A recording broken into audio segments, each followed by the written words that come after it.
This is how I traveled with a $25,000 camera. Hi guys, this is Bindra, the owner of Bindra Productions here in Orlando, Florida. We do corporate and commercial filmmaking, and through this vlog I want to show you how I traveled with the Sony Burano from Orlando to Chicago.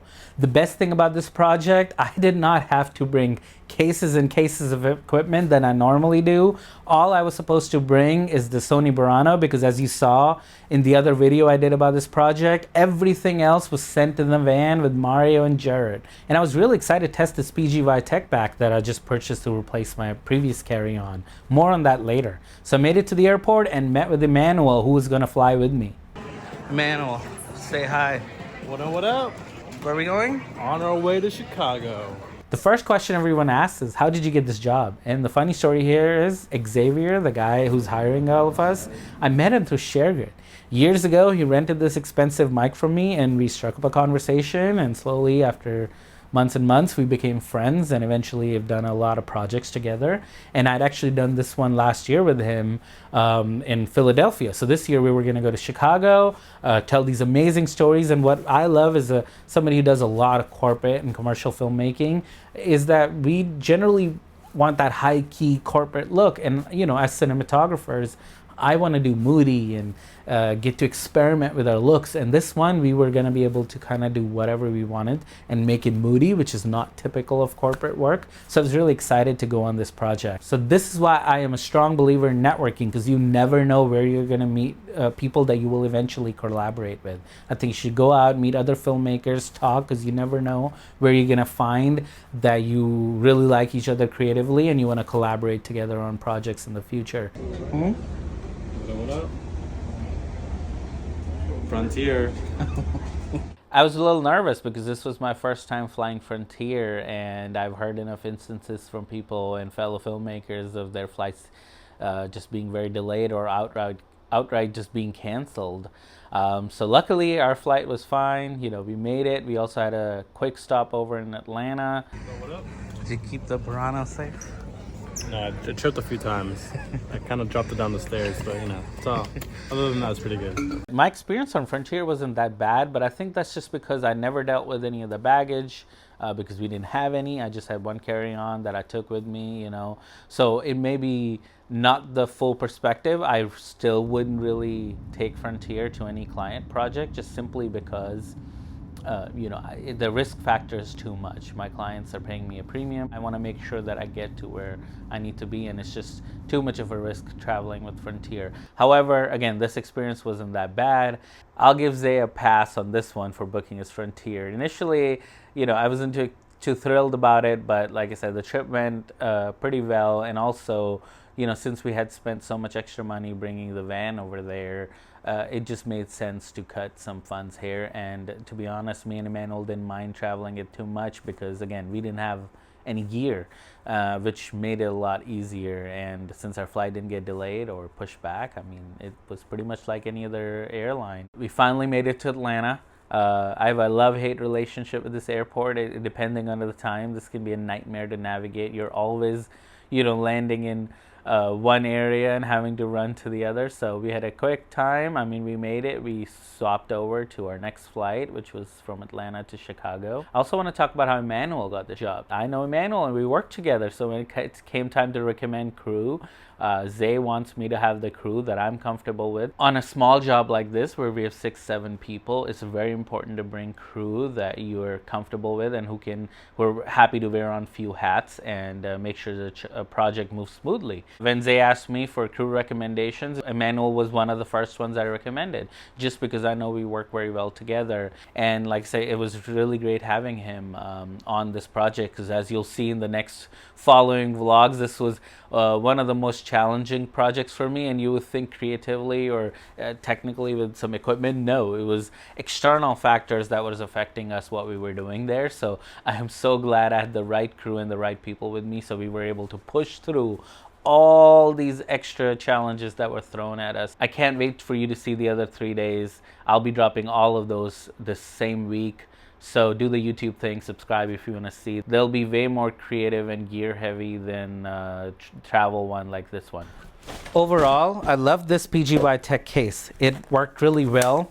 I was able to carry basically everything I wanted to with me. And one of my favorite features, even though now I've been using this for a few months, I've not had any issues fitting this into any airline overhead compartment like this.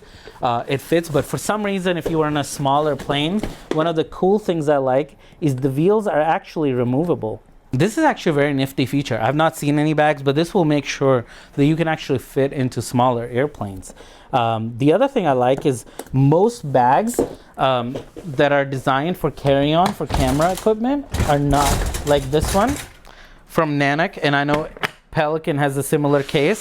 They only roll one way, and the issue can be on planes, the aisles are actually very small. So a lot of times when I'm traveling, you know, we're hitting both seats on either side. It's just not a fun experience. So I was really looking for a case that can really roll like this. So this makes it very easy to go.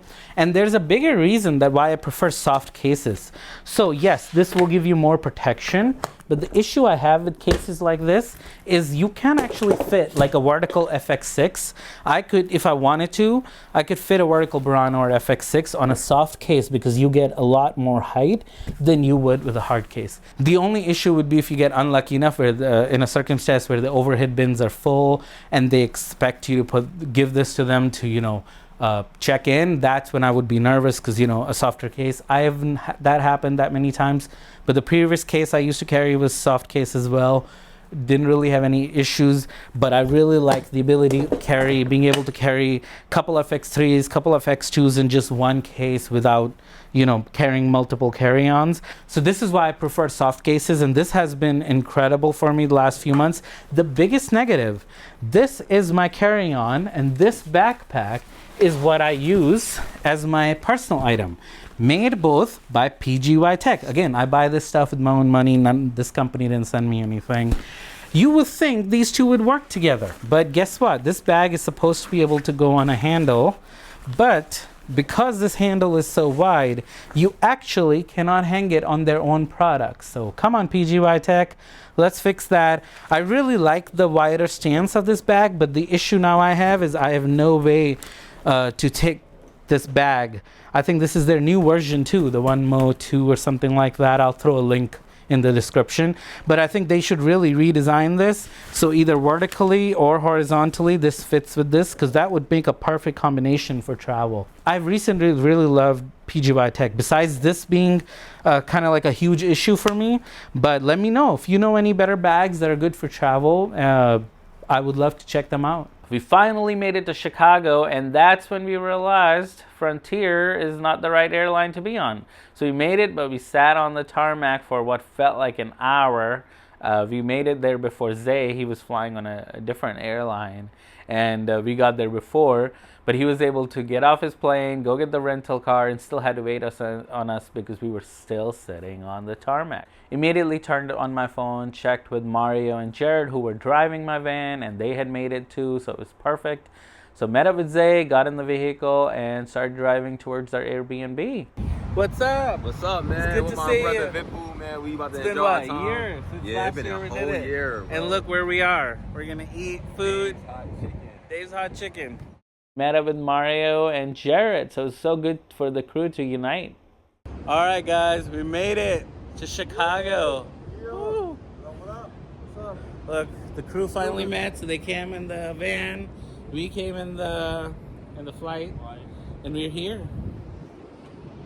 And also continuing the same thing, how did Mario and Jared get this job? They got the job because, you know, they both know Zay and they both know me, and we all work great together. So when it came to recommendations, I put their name in the hat, and I'm pretty sure they were already in the running because as we all had worked together. So me, Zay, and Emmanuel had worked. Zay and Mario had worked together. Me, Zay, and Jared had worked together. It's just we hadn't brought the whole, you know, group together, and this was the perfect project to make it happen. The biggest thing I learned on this project is never let Emmanuel decide where we eat. People. What's up? How's it going? Mario. We're getting some deep dish Yeah, we're pizza. in Chicago, so we have Chicago to have deep style. dish pizza. What is this place called? I think it's called Gino's. Gino's. Gino's East. Yeah, people from Chicago, let us know if you're at the legit spot or if we need to go somewhere else. Yeah. There it is. Gino's. However, this pizza was kind of very disappointing. That I was like, I've had better deep dish in Orlando. Talk about Chicago. So don't worry, redemption stories coming on day 3. But still, this wasn't the best deep dish. But it was so good to just hang out with everyone, catch up a day before, the 3 hectic days of work that's coming up. So can't wait to share the rest of the days with you. Overall, this was a great travel day, minus some hiccups, but overall a very positive day. And we were ready and excited to go to work the next day.